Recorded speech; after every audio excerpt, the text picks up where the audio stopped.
For anyone that knows the city of Toronto, we're known for having some of the world's worst traffic congestion.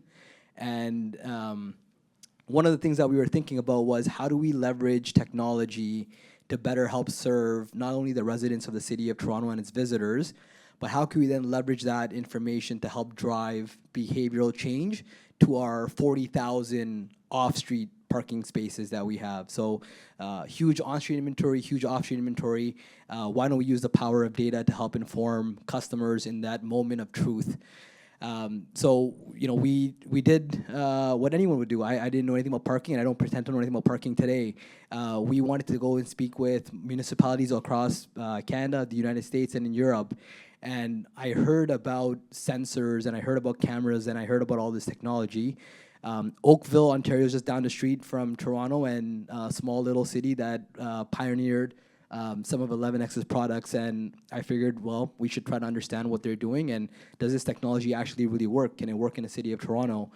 So about a year and a bit later, we prototyped two different forms of technology. We prototyped in-ground sensors on a stretch on Spadina, and it's actually pretty clever what we did. We took a small stretch on Spadina, and we installed in-ground sensors on one side, and on the other, we installed cameras on light poles. And the idea of that was to say, like, what happens in the city of Toronto with weather, construction. We have significant bicycling infrastructure. We have patios that go up. Is this something that's scalable, and would it provide us the information that we actually need to make informed decisions?